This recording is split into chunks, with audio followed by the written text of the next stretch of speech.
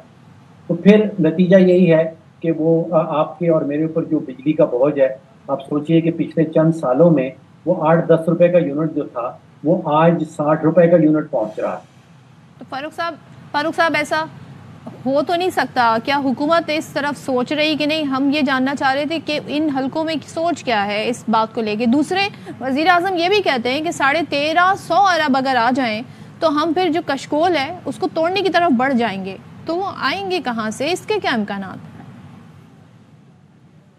دیکھیے, میرا موقف یہ ہے کہ پاکستان میں جو ٹیکس اکٹھا ہو رہا ہے اس میں وہ بے تحاشا ہو رہا.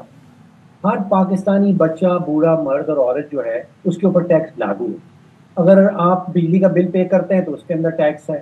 ابھی آپ نے کہا کہ اگر آپ پیٹرول بڑھانے جاتے ہیں, ڈیزل بڑھانے جاتے ہیں اپنی کار میں یا کسی چیز میں, موٹر سائیکل میں, تو اس کے اوپر ٹیکس ہے. تو 60 روپے فی لیٹر آپ نے بتایا. تو ٹیکس تو اکٹھا ہو رہا ہے. میرا موقف یہ ہے کہ ہمارا اصل ایشو یہ ہے کہ حکومتی اخراجات بہت زیادہ ہیں اور وہ اتنی تیزی سے بڑھ رہے ہیں کہ آپ جتنا بھی ٹیکس لگا دیں وہ اخراجات پورے نہیں ہو پائیں گے. تو فوکس جو ہے وہ ٹیکس اکٹھا کرنے پہ نہیں ہونا چاہیے. فوکس جو ہے وہ حکومتی اخراجات کو کم کرنے میں ہونا چاہیے. اگر آپ 12 سال پرانا بجٹ کھول کے دیکھیں تو اس میں جو ٹیکس کلیکشن کا حد تھا وہ 1500 ارب کا تھا. اور یقین کیجئے اس سال حکومت ہمیں خود بتا رہی ہے کہ حکومت نے 9,500 ارب ٹیکس اکٹھا کیا. تو 12 سالوں میں ہم 1500 ارب سے 9,500 ارب پہ تو پہنچ گئے. اس کا مطلب ٹیکس تو بہت تیزی سے بڑھا.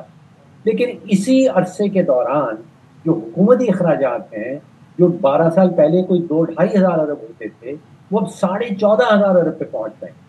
تو رفتار جو ہے بڑھنے کی وہ حکومتی اخراجات میں بے تحاشا ہے. تو فوکس جیسے میں نے کہا کہ حکومتی اخراجات کم کرنے پہ ہونا چاہیے. Absolutely. Thank you so much doctor Farooq Saleem صاحب, ہمارے ساتھ آپ موجود تھے. یہ چیزیں تو ایک اکنامکس کے اسٹوڈنٹ کو بھی آپ کو بتا دے گا کہ جی وہ اخراجات کم کریں, اپنا ریونیو کلیکشن بڑھائیں, اپنا ٹیکس کلیکشن بڑھائیں. لیکن اب ایشو یہ ہے کہ جس ملک میں ٹیکس ایویژن جو ہے وہ billions of hundreds of rupees ہوں, اور جو جیسے کہ خود وزیر خزانہ کہہ رہے ہیں کہ ہماری جو ریونیو جو آ سکتا ہے اس میں 3 ٹریلین روپے کا لیکیج ہو, تو یہ اوور نائٹ نہیں ہو سکتا. دیر از نو بٹن کہ آپ اس کو ایک دن آن کریں اور آف کریں. جو فنڈز ہیں ان کو جی سرمایہ کاری کی طرف, تو یہ بڑے کچھ ہمیں لگ رہا ہے معاملات کافی زیادہ مشکل بھی ہو سکتے ہیں, اور دیکھتے ہیں جن کو ٹیکل کیسے کیا جاتا ہے. یہاں پر ہم بریک لے رہے ہیں, بریک کے بعد واپس آتے ہیں.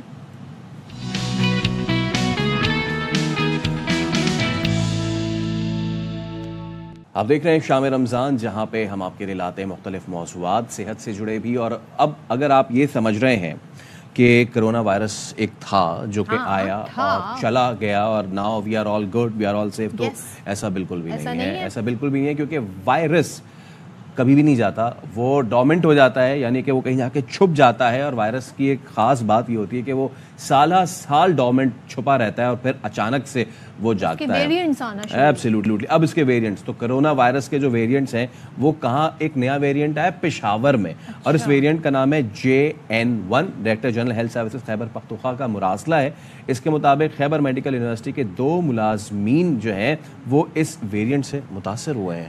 2 ملازمین متاثر بھی ہوئے ہیں, اور اس کا پھیلاؤ ظاہر ہے, اور یہ جاننا ہم ضرور چاہیں گے کیونکہ جب کرونا آیا تھا تو اس کا پھیلاؤ تیزی سے تھا, لیکن جیسے جیسے اس میں کمی آتی گئی تو اس میں ہم نے یہ دیکھا کہ اس کے پھیلاؤ میں بھی کمی آتی گئی. لیکن اس ویریئنٹ کے حوالے سے جو خبر سامنے آ رہی ہے وہ یہ ہے کہ اس کا پھیلاؤ 83% ہے, جبکہ اس ویریئنٹ سے شرح موت کم ہے. تو اس موقع پر جو ڈائریکٹر جنرل ہیلتھ سروسز ہیں انہوں نے وائرس کے پھیلاؤ کو روکنے کے لیے اقدامات کی ہدایت دے دی ہے. اب اقدامات کیا ہیں یاد ہے فیصل, یہ تو خیر ہمیں اپنے آپ زندگی کا حصہ ہی بنا لینا چاہیے کہ اپنے آپ ہاتھ صاف رکھنا ہے, اپنا انوائرمنٹ صاف رکھنا ہے, اور آپ نے جی باہر نکلتے ہوئے خاص طور پہ جتنے پولیوٹیڈ اب شہروں میں ہم رہ رہے ہیں, کراچی اور لاہور کے آپ ایئر کوالٹی انڈیکس دیکھ لیں, ماسک کا استعمال لازمی بنائیں. You just snatch my words, میں بالکل یہی کہنے جا رہا تھا کہ کرونا اور نو کرونا, جس ایئر کوالٹی انڈیکس والے شہروں میں ہم رہتے ہیں وہاں پہ ماسک لگانا تو بھائی بہت ہی ضروری ہے. تو اس پہ ذرا ہم بات کر لیتے ہیں. جو نیا ویریئنٹ آیا ہے, ہماری نمائندہ شازیہ نثار ہمارے ساتھ موجود ہیں. شازیہ, بتائیے گا مراسلہ جو جاری کیا گیا اس میں مزید کیا لکھا گیا ہے, کتنا خطرناک ہے, اور اس کا اسپریڈ وغیرہ کے حوالے سے کوئی احتیاطی تدابیر بتائی گئی ہیں شہریوں کو؟ جی بالکل, پشاور کے شہری بھی یہ سمجھ رہے تھے کہ کرونا ختم ہو گیا ہے یا پھر وہ اب کبھی نہیں آئے گا, لیکن کل اچانک محکمہ صحت کی جانب سے ایک مراسلہ ایشو ہوا ہے اور اس میں یہ بتایا گیا ہے, بلکہ عوام کے لیے ایک ایڈوائزری جاری کر دی گئی ہے کہ احتیاطی تدابیر فوری طور پر جو پریکٹس تشخیص کرونا کے دوران تھی اسی کو بحال کر دیا جائے, اور کرونا کے جو مثبت کیسز ہیں ان کی تعداد 9 ہے, جو کہ کرونا وائرس کی ایک نئی ویریئنٹ سامنے آئی ہے جس سے کا نام ہے J1 اور J1.8. یہ 2 وائرس نئے ہیں جو کہ سامنے آئے ہیں, اور مثبت جو کیسز ہیں وہ جینوم ٹیسٹ کرنے کے بعد جو ایڈوائزری جاری کی گئی ہے وہ جینوم ٹیسٹ کے بعد کی گئی ہے, کیونکہ پشاور میں ابھی تک 9 مثبت کیسز آئے ہیں جس میں ڈاکٹرز بھی شامل ہیں, اور 6 کیسز پشاور سے ہیں, جبکہ 3 جو سوات کے رہنے والے ہیں ان افراد میں اس کی تشخیص ہوئی ہے, جبکہ یہ بھی بتایا گیا ہے اس میں 5 خواتین جو ہے وہ بھی متاثر ہوئے ہیں اس وائرس سے. اور اس وائرس کا جو پھیلاؤ ہے وہ محکمہ صحت کے مطابق 83% ہے, لیکن ساتھ ساتھ احتیاطی تدابیر میں یہ بھی بتایا گیا ہے کہ تاکہ عوام میں ڈر خوف پیدا نہ ہو کہ یہ بیماری تیزی سے پھیل تو سکتی ہے لیکن کرونا جیسی مہلک نہیں ہے اور اس پر قابو پایا جا سکتا ہے. احتیاطی تدابیر وہی ہے ہاسپٹلس کے لیے اور جو ہیلتھ BHOs ہے کہ فوری طور پر اگر ایسے کیسز آئے, زکام, نزلہ, ٹمپریچر, تو ان کے ٹیسٹ کرائے جائے, جینوم ٹیسٹ کرائے جائے تاکہ وقت پر پتہ چلے, اور احتیاطی تدابیر بھی اختیار رکھنی چاہیے اور وقت پہ معلوم ہو جائے تو یہ بھی ضروری ہوتا ہے, اور اپنا خیال بھی رکھیے گا. تھینک یو سو مچ شازیہ نے ہمارے ساتھ تھی, اور اچھا ہے ہیلتھ ایڈوائزری اس حوالے سے جاری ہو گئی, لیکن عمل درآمد کرنا آپ لوگوں کا کام ہے, آپ لوگوں کی ذمہ داری ہے. ایبسلیوٹلی. آج کیا تاریخ ہے؟ آج ہے 22 مارچ. کل کیا تاریخ ہے؟ کل ہے 23 مارچ. کیا ہوتا ہے 23 مارچ کو یوم پاکستان منایا جاتا ہے, اور ہر سال کی طرح اس سال بھی آئی ہرڈ کی زبردست جی فل ڈریس ریہرسل ہو رہی ہے. ایبسلیوٹلی. پچھلے کچھ سالوں میں جو کووڈ کے معاملات تھے اور اس سے ہم نے دیکھا کہ فل فریش چیزیں نہیں ہو سکی, لیکن اب فیصلہ کیا گیا ہے یوم پاکستان شایان شان طریقے سے منایا جائے گا. ایسے میں مسلح افواج کے چاق و چوبند دستوں کی خصوصی پریڈ کی تیاریاں جو ہیں وہ تکمیلی مراحل میں داخل ہو چکی ہیں. پریڈ کی فل ڈریس ریہرسل بھی ہوئی. اس کو دیکھنے کے لیے عوام بڑی تعداد میں انہوں نے گراؤنڈ کا رخ کیا اور خوب جو ہے وہ محسوس ہوئے اور حب الوطنی کا انہوں نے اظہار بھی کیا. اے پاک وطن, اے پاک زمین, کوئی تجھ سا نہیں. ہم نے عہد کیا ہے اس کی سرحدوں کی حفاظت کا. یہ وہ ہوا ہے جس کی ہر سانس آزاد ہے. پاک وطن کے لیے اپنی ہر اڑان, اس کے لیے حاضر ہے اپنی جان. ہم محافظ ہیں اس کے پانیوں کے, اس کی ہر بوند آب شفا ہے. کوئی بھی سمندر یا کوئی لہر, ہم ڈٹ کے کھڑے ہیں پاکستان کی خاطر, اس وردی کا حق اور فرض ادا کرنے کے. اگر جان بھی جائے تو کوئی پرواہ نہیں. کوئی بھی مشکل, کوئی بھی دشمن ہمارے ارادوں سے زیادہ مضبوط نہیں. ہم سب کے دل کی ایک ہی آواز, پاکستان زندہ باد.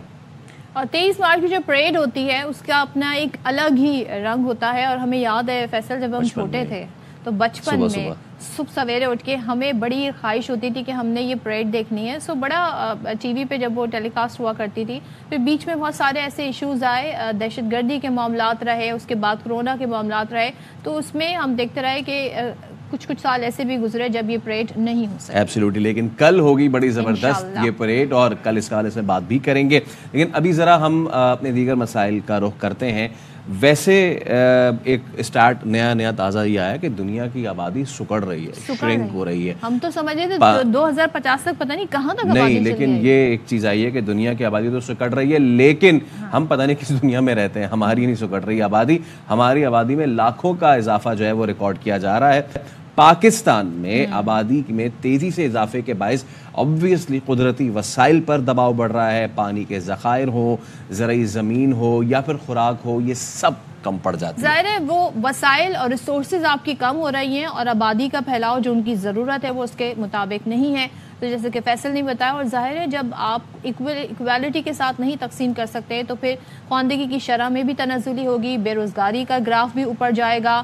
اور 2023 کی جو مردم شماری ہوئی اس کے مطابق ملک کی آبادی 24 کروڑ 14 لاکھ سے بھی تجاوز کر گئی ہے اور تقریباً 10 کروڑ افراد غیر تعلیم یافتہ ہیں, جس سے غربت سمیت مختلف مسائل جنم لے رہے ہیں. اور ہر سال ہم جو بات کرتے ہیں نا, جب ہم خاص طور پہ جب الیکشن سے پہلے کیمپین ہو رہی تھی, سیاستدان بات کر رہے تھے, تو ہم یہ پوچھتے تھے سوال, جی پلان کیا ہے نوجوانوں کے لیے.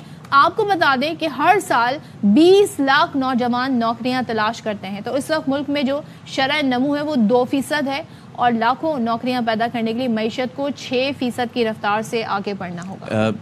بٹ انفارچونیٹ, لیکن آج بھی اگر جا کے سڑکوں پہ آپ سروے کر لیں اور نوجوانوں سے پوچھ لیں تو جو جواب آئے گا وہ مجھے بتانے کی تو خیر ضرورت نہیں ہے.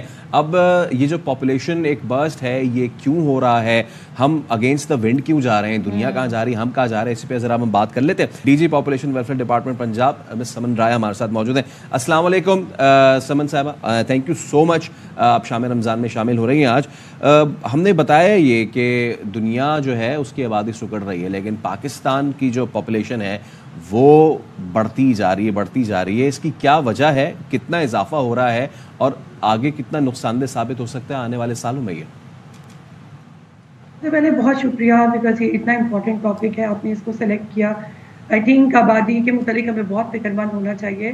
تقریباً 50 لاکھ لوگ اینولی ایڈ ہو رہے ہیں اور جیسے آپ نے شروع میں بتایا کہ 24 کروڑ سے اوپر پاکستان کی آبادی اس وقت جا چکی ہے اور اس میں سے میجورٹی آبادی ہماری لٹریٹ بھی نہیں ہے, نہ ہی ویمن امپاورمنٹ. اور آئی تھنک وہ تو آپ کو میرے سے زیادہ بہتر پتہ ہے کہ کتنی ڈیسیجن میکنگ پاور خواتین کو دی جا رہی ہے. لوگ فیملی پلاننگ کا استعمال نہیں کر رہے, ڈسپائٹ کہ گورنمنٹ اور گورنمنٹ آف پنجاب کی طرف سے ہر طرح کے انپوٹس بالکل فری مہیا کیے جا رہے ہیں, لیکن اس کے باوجود لوگ وقفہ نہیں کر رہے, برڈ اسپیسنگ نہیں کر رہے, جس کی وجہ سے ماں اور بچوں کی صحت بلکہ ڈینجر میں ہے. آئی تھنک بہت ہی الارمنگ سچویشن ہے. جی سمن صاحبہ, تو اس پہ سب سے زیادہ تو امپورٹنٹ بات یہ کہ ہمیں سینسٹیوٹی کریٹ کرنے کی ضرورت ہے, بیکاز اس کو ایک بیک برنر پہ رکھا گیا ہے. اس ایشو کو اس وقت پرائورٹائز ہی نہیں کیا جا رہا. اچھا سمن صاحبہ, ہم جب بات کر رہے ہیں دنیا کی, کہ دنیا میں تو شرنک ہو رہی ہے, آبادی کم ہو رہی ہے ایز کمپیئر ٹو پاکستان میں الگ ہی معاملات ہے. وہ ایسے کیا اسٹیپ انہوں نے اٹھائے ہوئے ہیں, ہمارے یہاں کیا کرنے کی ضرورت ہے؟ اچھا, گلوبلی اگر ہم دیکھیں تو ابھی آبادی شرنک نہیں ہو رہی ہے, ابھی آبادی گروتھ کی طرف جا رہی ہے. جس طرح پاکستان 5ویں نمبر پہ ہے اور پاکستان سے اوپر انڈونیشیا, USA, چائنا اور انڈیا ہے, ان کی آبادی بڑھی ہے بٹ انہوں نے اپنے گروتھ ریٹ کو مینٹین کیا ہے. اسی طرح اگر آپ باقی اسلامی ممالک دیکھیں تو انہوں نے بھی اپنے گروتھ ریٹ کو مینٹین کیا ہے. آبادی تو گرو کرتی ہے, اور لیکن سب سے امپورٹنٹ بات یہ کہ فیملی پلاننگ کی سروسز جو ہم فری مہیا کرتے ہیں, کانٹرسیپٹیوز کا استعمال اور اس کے علاوہ ہائی لٹریسی ریشو, یہ آپ کو انشور کرتا ہے کہ آپ کی آبادی کی جو گروتھ ہے اس کو آپ مینٹین کر سکیں. اور ظاہر ہے اس حوالے سے ہم دیکھ رہے ہیں کہ پاکستان میں جو آبادی ہے, جو پھیلاؤ ہے, اس کی وجہ سے بہت سارے شعبے متاثر ہو رہے ہیں. کتنے لوگ ہیں جو بے روزگار ہیں. آپ کے خیال میں اس وقت کروشل کون سے ایسے سیکٹرز ہیں جو سب سے زیادہ متاثر ہیں بیکاز اوور پاپولیشن ہونے کی وجہ سے؟ بالکل, اوور پاپولیشن تو خیر آپ دیکھیں گے اس کے ساتھ روزانہ نت نئے مسائل جنم لیتے ہیں, لیکن سب سے زیادہ امپورٹنٹ بات یہ سوشل پرابلمس میں اضافہ ہوتا جا رہا ہے. جو بچے پیدا ہو رہے ہیں آئی تھنک وہ بھی کوئی ہیلدی پریگنینسیز نہیں ہو رہی کیونکہ لوگ وقفہ اڈاپٹ نہیں کر رہے, لو ویٹ والے بچے پیدا ہو رہے ہیں, اور جو مائیں ہیں وہ اپنی صحت کو کمپرومائز کر رہی ہیں, فیملی پلاننگ میتھڈ کو استعمال نہیں کر رہی, اور فیملیز کا جو سائز ہے وہ ڈے بائی ڈے گرو کر رہا ہے. جو ٹوٹل فرٹیلیٹی ریٹ ہے اس کی ایوریج اتنی ہائی ہے ڈسپائٹ آر بیسٹ ایفرٹ, وہ ہلکا ہلکا نیچے جا رہا ہے لیکن اس کو کافی نیچے جانے کی ضرورت ہے. اور پر فیملی لوگوں نے 3 سے 4 بچے ایک نیو نارمل تصور کر لیا ہے, اس کو بھی نیچے جانے کی اشد ضرورت ہے. سمن صاحبہ, کس ریٹ سے پاکستان کی پاپولیشن بڑھ رہی ہے اینولی, اور ہمیں اینولی کتنی جابس کی ریکوائرمنٹ ہوتی ہے, ذرا یہ تو بتائیے. اس وقت پاکستان میں تقریباً 60% جو پاپولیشن ہے وہ تو کمپرائزز آف ینگسٹرز, اور ینگسٹرز کے اگر ہم لائف سائیکل کو دیکھیں تو they would get into job, اور انہوں نے اپنی فیملیز کو سسٹین کرنا ہوتا ہے. تو day by day unemployment ہی انکریز ہو رہی ہے بیکاز اکنامک گروتھ وہ تو آپ کے سامنے ہی ہے صورتحال. اگر اکنامک گروتھ کی کنڈیشنز بہتر ہو تو امپلائمنٹ جنریشن ہوتی ہے, اور آپ کی یوتھ تیزی سے فارمل سیکٹر میں لیبر انٹینسو جو بھی ایکٹیویٹیز ہیں ان میں انگیج ہو سکتی ہے. لیکن چونکہ لو اکنامک گروتھ ہو رہی ہے اس کی وجہ سے یہ والا ڈیفیسٹ اور انکریز ہو رہا ہے. ٹھیک ہے, تھینک یو سو مچ سمن رائے صاحبہ. اور یہ اسٹیٹس ہیں جو ہمارے سامنے ہیں, اب ظاہر یہ اسٹیٹس ان کے سامنے بھی ہوں گے جن کا کام اس ساری صورتحال کو مانیٹر کرنا ہے, کنٹرول کرنا ہے. دنیا بھر میں بڑے اسٹیپ اٹھائے جاتے ہیں. چائنا پالیسی لے کر آیا تھا, انہوں نے اپنی آبادی کو کسی حد تک کنٹرول بھی کیا, تو ہم دنیا کے مختلف ماڈل سے بہت کچھ سیکھ بھی سکتے ہیں, لیکن اگر بل ہو تو. ٹھیک ہے, ابھی بریک لے رہے ہیں, ہمارے ساتھ رہیے.